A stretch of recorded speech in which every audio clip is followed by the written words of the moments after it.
Voilà. Donc, pour rajouter un slider, je vais m'appuyer sur le BX slider.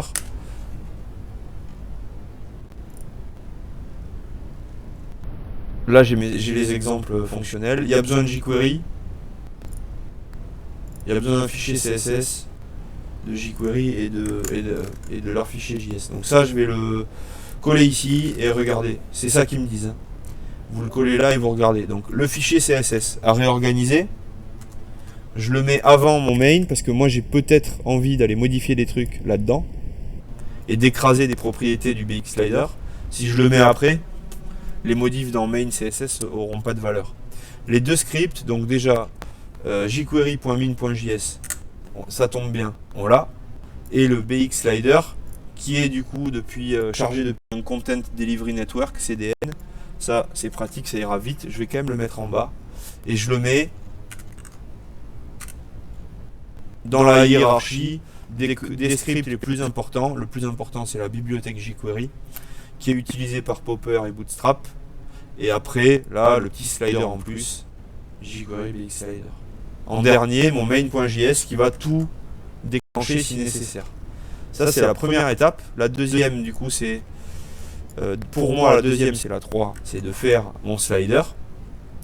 Pour faire le slider, du coup, on va le mettre... dans rajout là, tiens. Ils nous disent de faire ça. Donc j'ai une classe slider qui déclenche le slide et c'est les divs enfants directs qui vont aller se positionner en slide. Ils les comptent, ils créent des puces automatiquement, ils s'occupent de tout en fait. Ça. Faire 4. Et je vais faire des images que je charge depuis playsold.it et qui font 1200 par 500 toutes.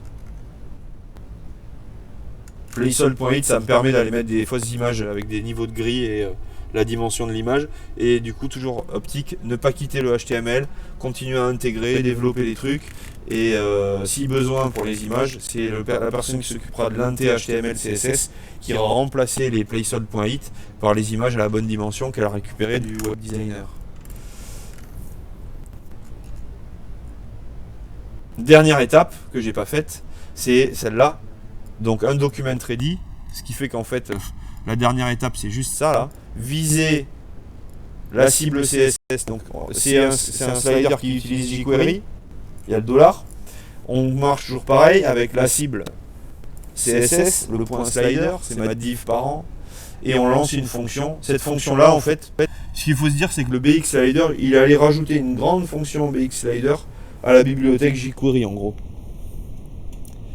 Sauf que de mémoire, il y a 2-3 fois où selon la version de jQuery ça fout la pagaille. Donc je récupère toute la ligne, autant pour moi, et je vais aller la mettre dans mon main.js. Alors, où à un endroit où ça s'active vite. Par exemple, moi j'ai envie que ça s'active avant la disparition du loading. Ce serait bête que vous ayez vos 5 images les unes au-dessus des autres et que ce soit après que vous lanciez le BX Slider, il y a latence, ça rame un peu sur l'ordinateur et du coup l'utilisateur va voir le slider se construire devant ses yeux. Pas terrible. Il vaut mieux l'instancier, être sûr qu'il est opérationnel et après faire disparaître le loading. Et normalement ici je me retrouve avec un slider fonctionnel. Voilà, avec mes 4 images. Le reste, c'est de la personnalisation CSS pour supprimer les bordures, les flèches par exemple aussi. Et celui-là, il va partout. Il va partout et le gros avantage, c'est que on peut lui rajouter des options. Là, je suis dans des parenthèses, donc je vais mettre des accolades et je peux lui balancer des options. Elles sont toutes sur la page du BX Slider, dans options. Il y en a plein, c'est ça l'avantage, c'est que vous avez plein d'options différentes.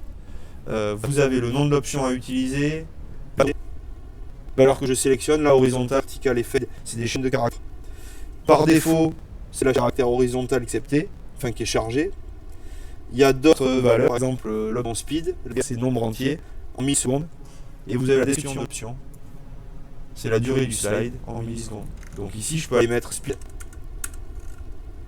12 000 millisecondes, ça fait 12 secondes. Et sur ma page, j'ai donc un slider qui va slider entre chaque image en 12 secondes.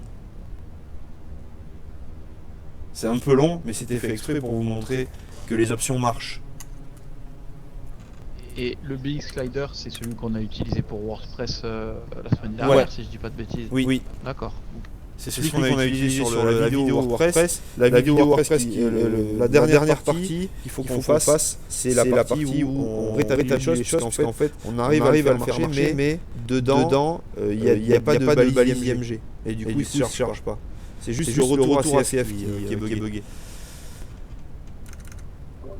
Et on avait eu un petit souci avec jQuery aussi. Tu avais dû faire un copier-coller de la librairie.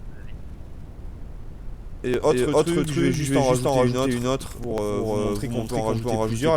Elles sont séparées par des virgules, mode, point, et le mode, on va mettre vertical.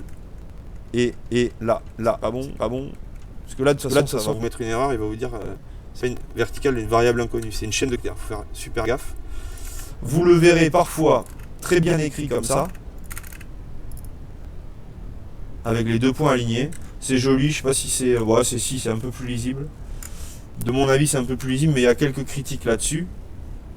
Comme d'hab, dans le milieu du développement. Et du coup, le slide, là, il se fait de haut en bas, en vertical. Voilà, il y a fade, il y a plein de trucs, il y a des callbacks qui permettent, une fois que par exemple le slide est terminé, d'aller déclencher d'autres choses. Vous avez possibilité d'aller ajouter à la volée des images dans le slider. Si par exemple vous voulez utiliser le slider pour faire du back-office sur WordPress et faire une sélection d'images avec un aperçu du slider, c'est possible, il y a plein de choses. De toute façon, avec JavaScript, on peut quasiment tout faire sur le navigateur. Rappel, on peut faire des vidéos, on peut aller très loin. Voilà, là le slider est opérationnel pour un petit slider de présentation de site vitrine classe là, ça marche bien. Il est léger, il a plein d'options et petit à petit, à force de l'utiliser, je vous conseille de commencer à le prendre celui-là. Il y aurait pas mal de demandes clients de type j'ai besoin d'un slider. Ok, juste avant que tu partes, si tu peux nous envoyer le zip du coup. Oui, zip, et puis pendant la réunion là, je vais me faire les uploads des vidéos YouTube